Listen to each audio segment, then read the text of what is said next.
Salut à tous et à toutes, tous et toutes, parce que j'ai eu une petite réflexion de ma maman qui regarde les vidéos, elle a dit tu parles pas des filles, donc voilà, comme ça tout le monde est concerné. Aujourd'hui vidéo sur ce qui s'est passé dernièrement sur la ferme, donc j'ai fait du rangement sur la fumière, donc je vais bientôt faire un mur pour séparer là où je mets le maïs ammoniaqué, le tourteau et côté fumière. Ensuite, vous avez dû voir les images de la plaquette que j'ai mis sous le porche pour la chaudière, parce que le tas est dehors. Donc, vu qu'il a mouillé récemment, je l'ai mis sous le porche pour qu'il sèche, vu que la chaudière va être éteinte quelque temps. Pour vous parler du dernier achat sur la ferme de la presse à huile qui est arrivée. Donc voilà, donc la suite après. Donc elle est enfin derrière moi, donc la presse à huile. Donc j'ai pas la marque, c'est une presse artisanale. Donc là on a déjà commencé à l'utiliser, hein. On a pressé du lin. Oui, donc là on est dans le bâtiment volaille, donc on a recyclé en usine de transfo, on va dire ça comme ça. Donc pour expliquer brièvement 2-3 trucs, on a recyclé les silos d'aliments volaille, donc, qui étaient propres avant.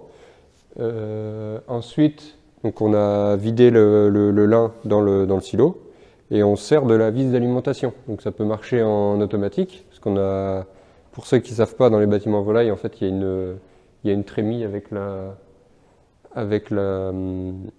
l'arrivée d'aliments, donc avec un capteur. Et une fois que le capteur est recouvert d'aliments, ça stoppe dans la vis d'alimentation. Donc là, on a transformé ça avec le lin, donc ça marche pareil. Et donc on a mis la trémie à l'entrée de la presse.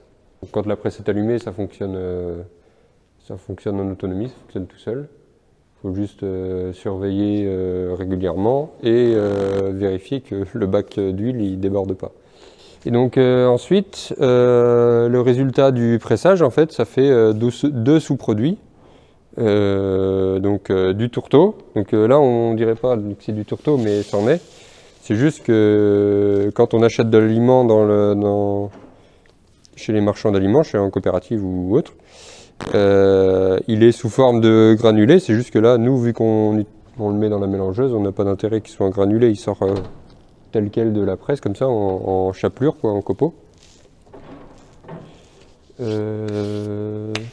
Et donc, on a fait ça parce que pour ne plus pouvoir, pour être autonome en aliments, donc avoir un taux de matière grasse dans la ration amélioré. Et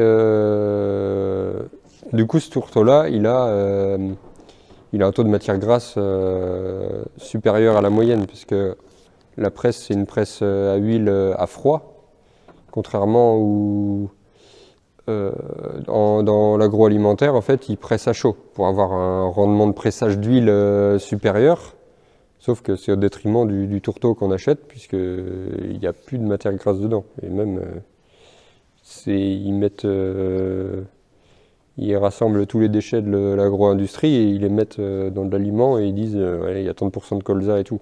Là, ce sera soit 100% colza, soit 100% lin, soit 100% tournesol. Et le taux de matière grasse, il est, après c'est pas précis, mais il est aux alentours des 50-50 ou 60-40% de matière grasse dans le tourteau. Donc la suite, ce sera, donc le but dans le bâtiment, ce sera de bétonner par terre. C'est pour ça qu'on l'a mis la presse dans un coin, c'est pour pouvoir mettre le tourteau sur le béton. Et le but, ça va être de bétonner l'air au milieu qui n'était pas bétonné à la base pour les volailles. Donc après, je me pose la question de la chaîne d'alimentation, les pipettes de flotte, de les démonter et de les mettre à vendre. Donc à quel prix, ça je ne sais pas encore. Dites si certains dans les commentaires sont en train de monter des bâtiments volailles et ils ont peur du prix des installations qui sont intéressés pour racheter les miennes. Contactez-moi, dites-le dans les commentaires ou soit en DM sur Instagram. Ensuite, donc, les images que vous avez vues de l'huile, l'huile elle est brute, en fait, elle a de l'écume, elle a des particules dedans, parce qu'elle n'est pas filtrée encore. Après le pressage, il faut presser l'huile. Pareil, dites si Il y en a qui connaissent les débouchés de l'huile de lin ou qui seraient intéressés pour m'en acheter directement. Ça m'intéresse. Donc, comme j'ai dit avant, brièvement, le but c'est d'être autonome sur la ration des vaches et vraiment de contrôler la qualité du tourteau. Ce qu'on ne peut pas faire avec l'agro-industrie, puisqu'ils veulent avoir le plus d'huile possible par tonne, par tonne d'oléagineux.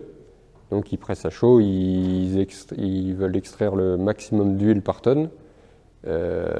Sauf que pour nous, éleveurs, c'est au détriment de la qualité du tourteau et de la qualité de la ration, que ce soit bovin, caprin, ovin aussi. Et donc c'est pour ça qu'on a acheté cette presse à huile. D'autant plus avec le prix de l'aliment aujourd'hui qui flambe et qui pour moi ne vaut pas son prix. Voilà. C'est pour ça qu'on a fait ce choix-là. Donc voilà, c'est la fin de la vidéo. Merci de l'avoir regardé. N'hésitez pas à vous abonner au Instagram, à la chaîne, à partager, commenter, liker. Oui, aussi petit point pour dire que c'est sympa, tous les commentaires, même ceux qui sont pas d'accord, ils sont globalement tous bienveillants.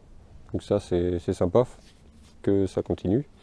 Aujourd'hui aussi on va tourner les premières formations dont j'avais parlé dans la vidéo précédente. Donc la première formation ça risque d'être sur le cycle de l'eau. J'en avais brièvement parlé dans la vidéo sur le labour.